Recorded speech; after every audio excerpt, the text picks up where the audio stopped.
we can't afford the direct drive motor. We don't need the high throughput of it. It's not justified. We're going to use a hot dog style motor because they're just so much less expensive. Once you're back to that and you want to start to drive loads that are linear, you have two options. You have lead screws,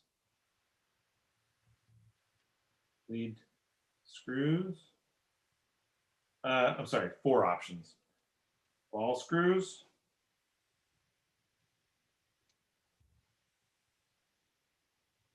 belt and pulley. I'm sorry, five options. And now you're going to tell me about 6 and 7 probably.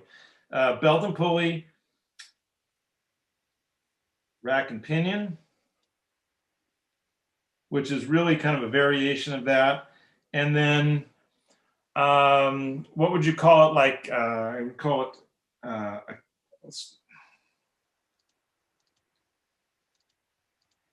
cam drive. Like crankshafts and camshafts in your engine where you have a fixed rotation. So by far the most common for precision are the lead screws and ball screws.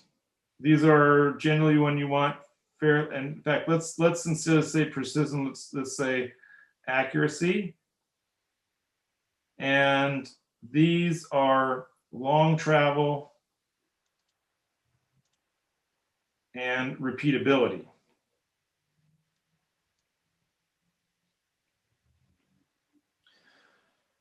Okay. Lead screw, I'm going to start to draw, I'm going to go to the next page here. Lead screw means lead screw. First of all, it's friction.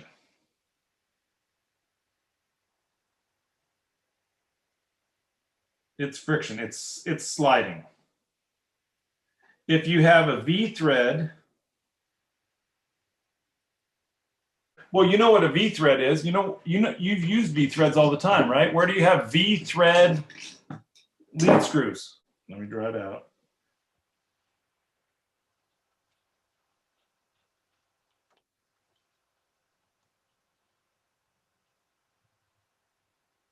What's that?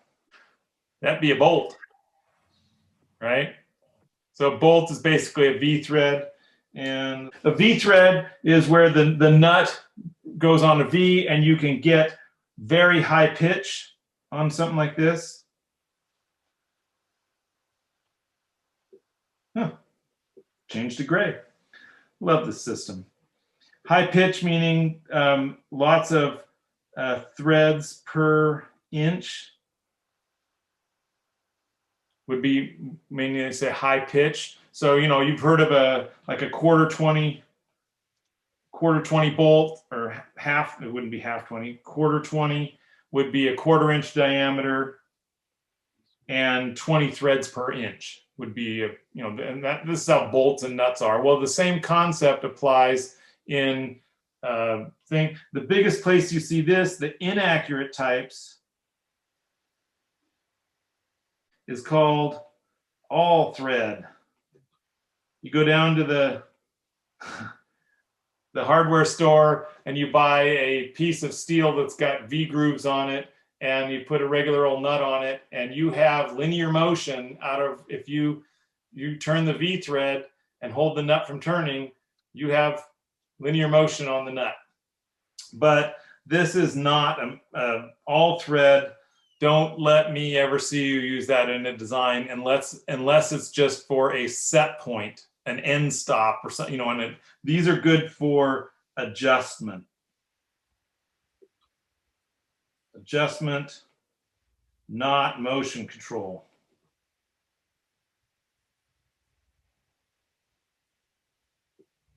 The next style is called Acme thread. This is the most common thread that you'll see in motion control. This thread is more of a squared off thread.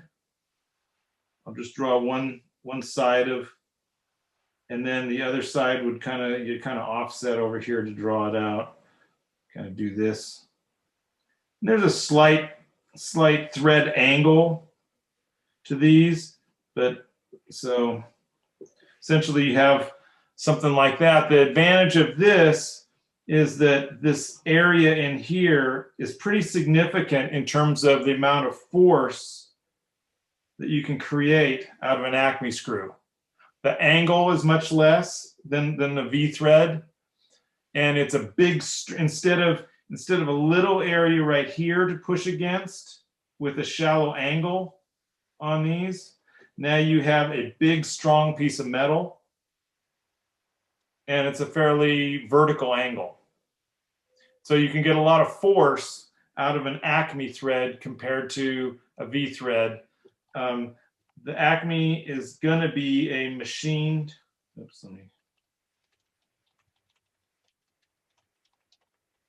going to be a machine thread to make it, which also makes it more accurate. And accuracy in terms of linear travel, typically it would be in millimeters per millimeter or inches per inch.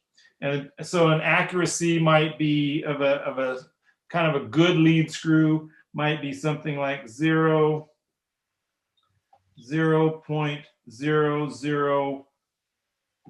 oh, I don't know, 0.8 inches per inch. What that means is within the first inch of travel, as you move forward through a length of the first inch, when it says 0.0008 inches per inch, that means that if I tell it to go somewhere, if I told it to go 1 inch, it's going to land there plus or minus 0.0008. The second inch, it's going to be 0.0016. The third inch is going to be 0.0024, or add 3024. So as you go further along in travel, you begin to lose the accuracy. And that's without any temperature changes and growth from thermal expansion.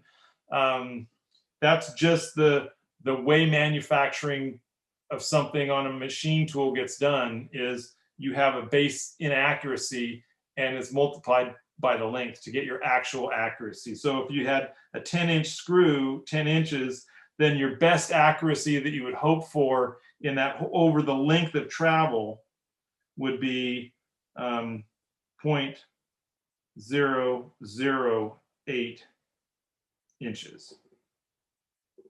Right, so that would mean that if you bought one that's 0.8 per inch, but you had a 10-inch stroke, the best you're going to have is 0.008 of accuracy.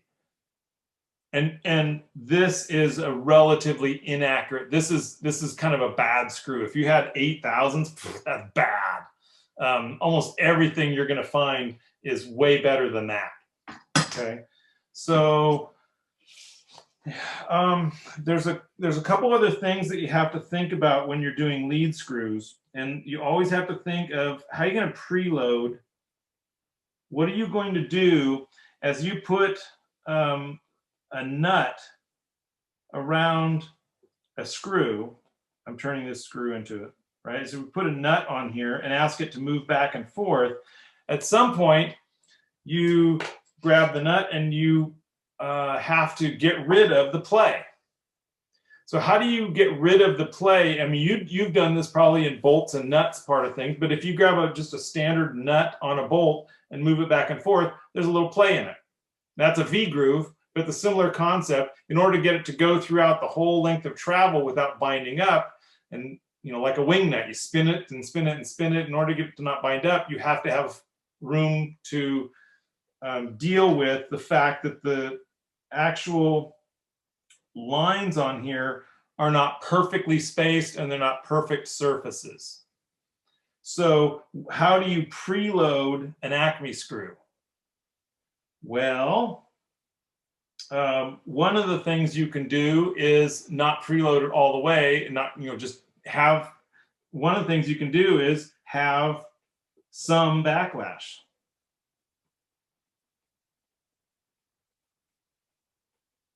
And so that's a spec that you would look up when you go find and you go to specify any screw. But at some point, if you want to have less and less backlash, and the key to have the reason backlash is important is because your motors are going back and forth. You would never care about if it was constantly and had gravity against it and it was constantly preloaded one direction or is pushing against a spring. You might not ever care against backlash because it'd always be pushing against one side of that, it'd always be pushing against that thread, that direction. But as soon as you have motion control, now you're reciprocating. And every time you change direction, you have to take up the backlash first. And so it makes it so that you told your to go 200 steps one way and then 200 steps back. Well, you go 200 steps one way, and then if you have backlash and you tell it to go 200 steps back, the first couple of steps don't even result in motion in a linear, when you have a linear translation. And so you actually only go 180 steps back if you have 2 steps of backlash, whatever that amount is. So all of a sudden now your system that you bought that might be inaccurate, you could have these threads super accurately machined, but if you have inaccuracy every time you change direction, you probably lost a lot of your advantage. So you look for ways to get rid of backlash in any linear translation.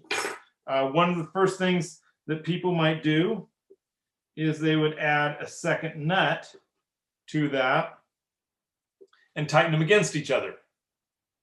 And essentially what you do then is this one pushes this way against that, and this one then pushes against that thread when you tighten them against each other, and you now have the ability to kind of set the preload that you want in this translation by using 2 nuts.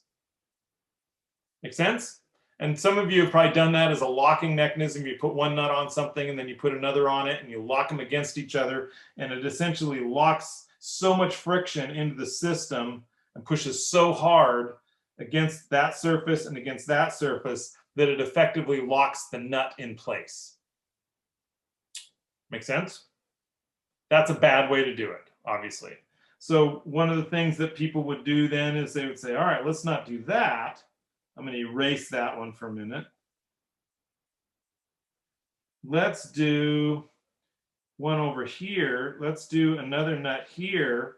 And in between those, let's put some sort of, I'm going to draw it as a spring.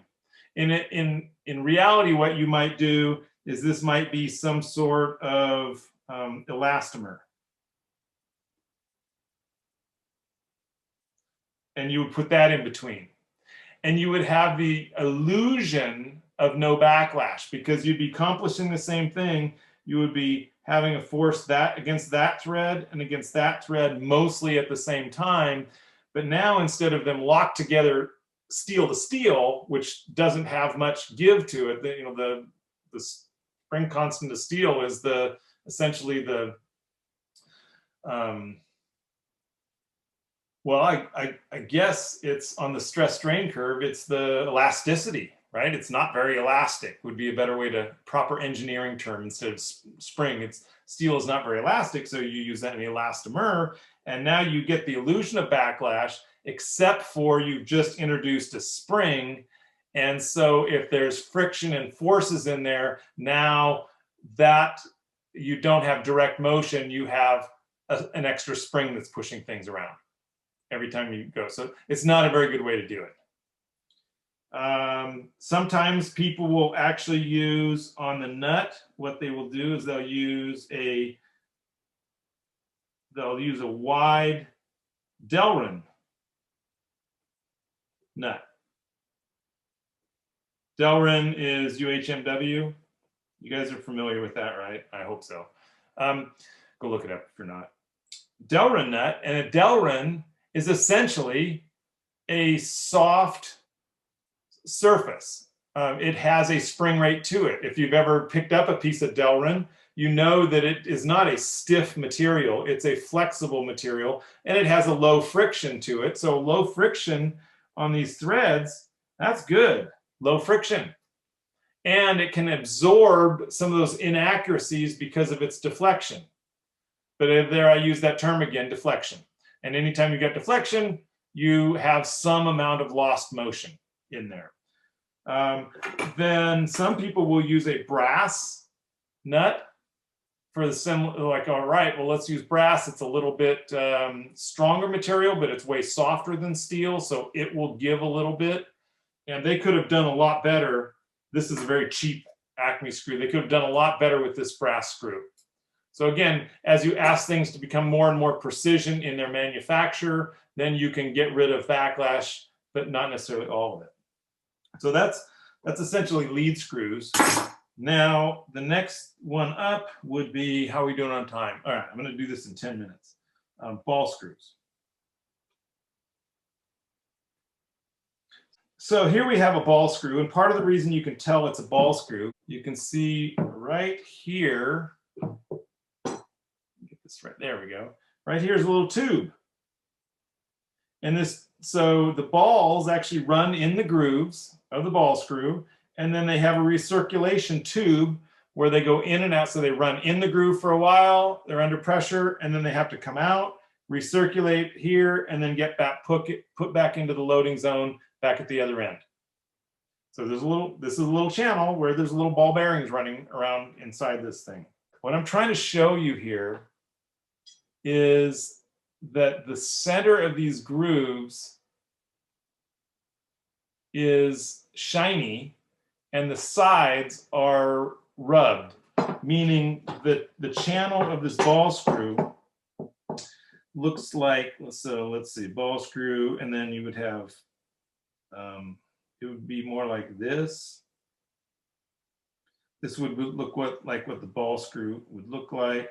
And then to draw the other side of that, I go here a little bit more and do this. And these are the little channels. And so you have something like this, right? That's my ball screw. High precision in this drawing right here, of course. So the key is, as I blow up this, this groove is actually more like this, and the ball sits in there and hits here and here. This is, most ball screws are a Gothic arch style of rolling, because it's almost impossible to make a radius groove like they can with the linear guide on a ball screw. I don't know of anybody that actually does it. So it's a Gothic arch, which means the more it's under load, the more friction it's going to have. This ball screw is probably 0.85 efficiency, 8.5 to 0.9 efficient. One of the things I would definitely want to go back and add, so I'm going to do it. I'm going to go back and add to the balls, or to the Acme screw. Oops, wrong picture. I want to go back and add to the Acme screw. Again, this is Acme. This is Acme screw. Is the efficiency of any sliding friction device is pretty bad. It's maybe 0.4 up to 0.6, which means that when you use a lead screw, a friction type of screw, to translate from rotary to linear motion, you're losing half of your torque, half of your power. In, if it's a 50-watt system, that means that in this nut, 25 watts is heating up. Half of your power, if it's an efficiency of 0.5, half of your power that you're putting into it gets to the other side, and the other is heat. So that severely limits your duty cycle.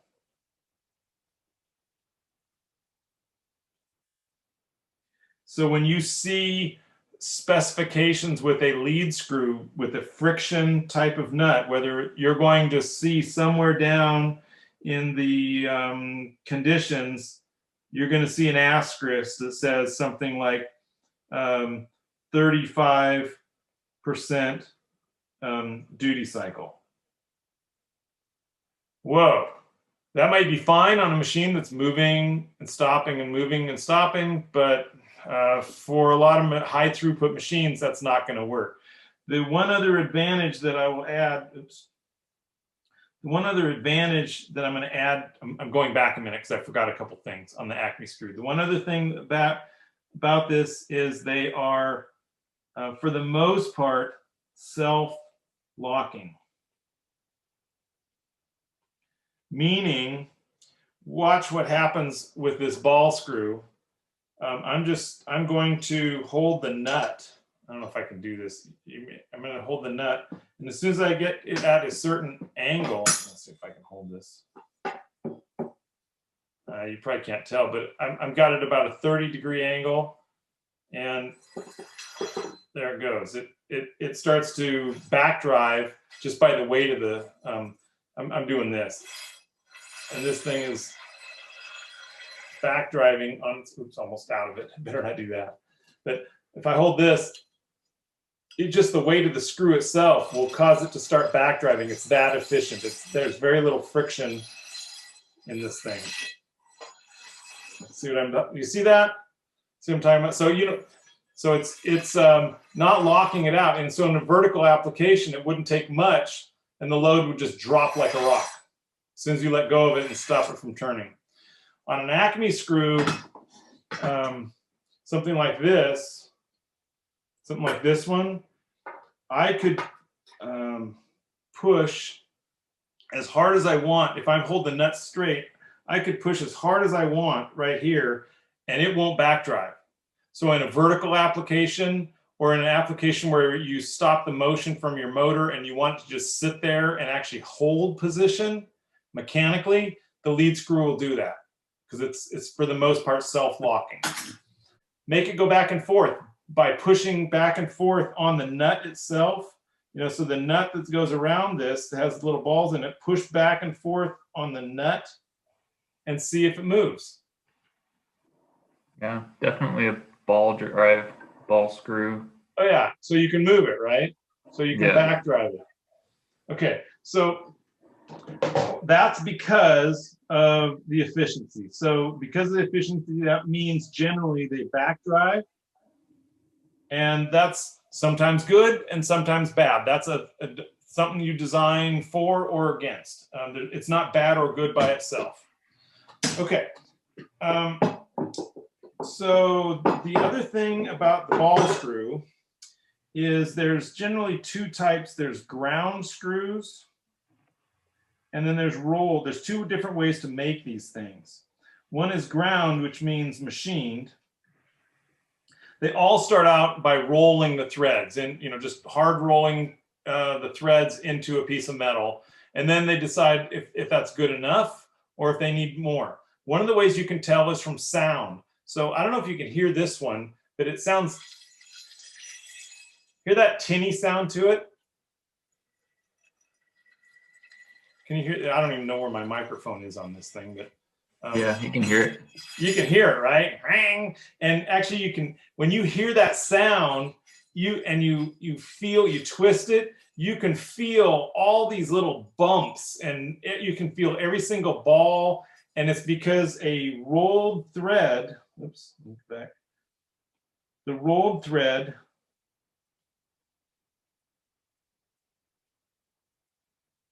is cheap.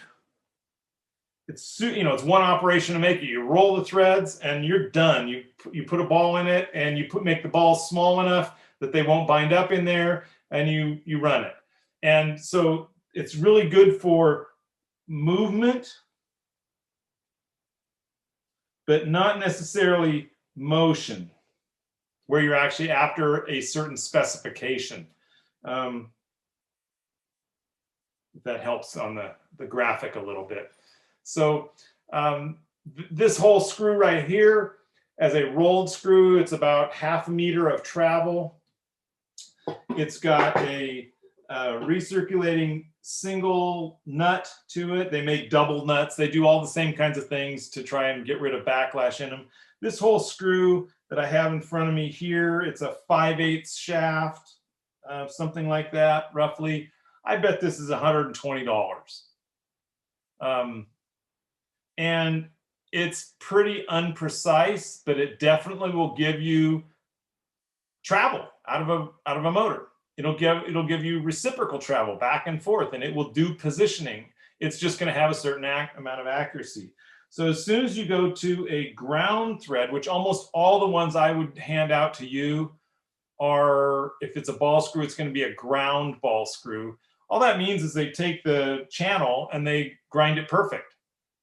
And as soon as you grind that channel perfect, then you can increase the size of the ball bearing that's running in the channel, because the tolerances are enough, that it rolls and doesn't bind up as it rolls throughout the whole set of threads. And so this thing here might be $1,500 or more in the ground version of that thread. Incredible difference in terms of how much they cost. However, and for a while, for a couple of years, the last couple of years, you could not, the lead time to buy a ground screw, there was a time it was out 4 to 6 months. When I don't know where they were all going, but if they were going all to make the Apple iPhone 11 or just what was happening, but there was, I think things have caught up a little bit, but there was definitely a time when there just weren't enough machines in the world to make the number of ground ball screws that the world was asking for. And lead times were just crazy. And you could always buy rolled screws. They were cheap, but that's not how you make accurate parts. And anyway, so what else do you need to know about ball screw? Rolled versus thread. High efficiency, expensive, duty cycles, almost always 100%.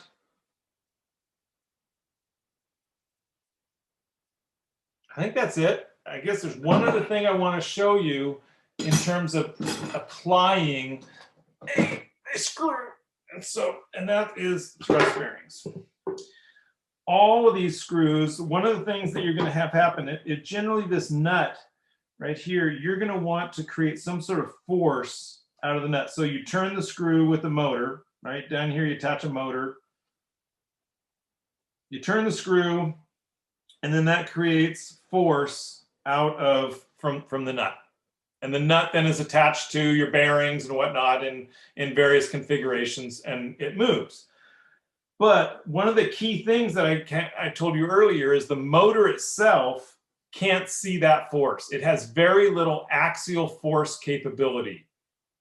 The bearings in the motor, if you're going to push this way with something, it has to push that way against something, and it can't be the motor. And most of the time we're putting a coupler in there to alleviate that, which means you need a special element in the system. You need a thrust bearing.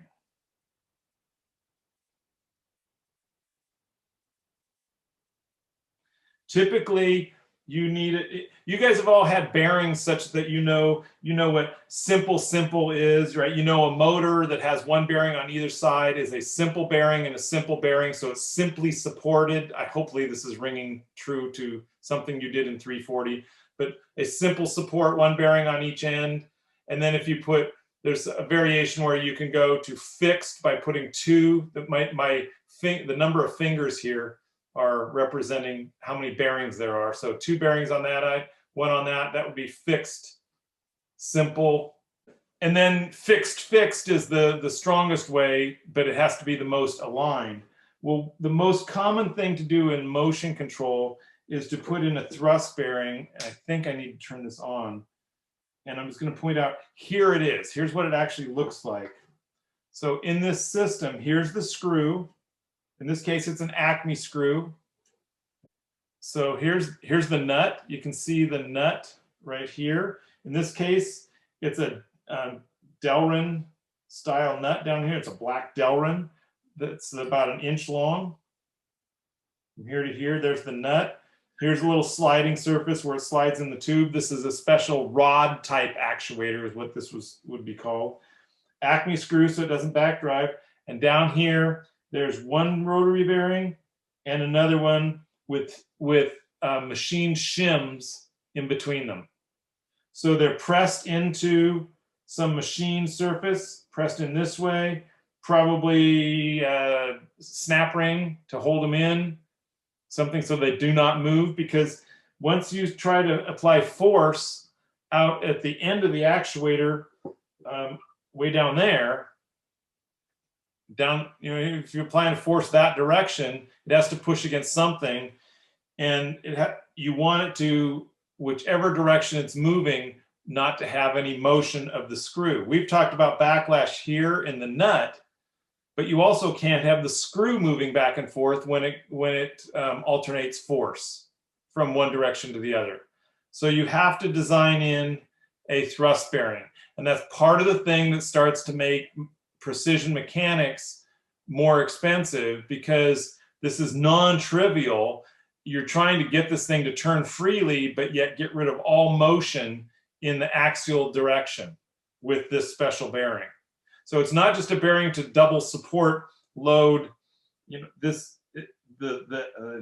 thrust bearing would be, let me draw a different color here.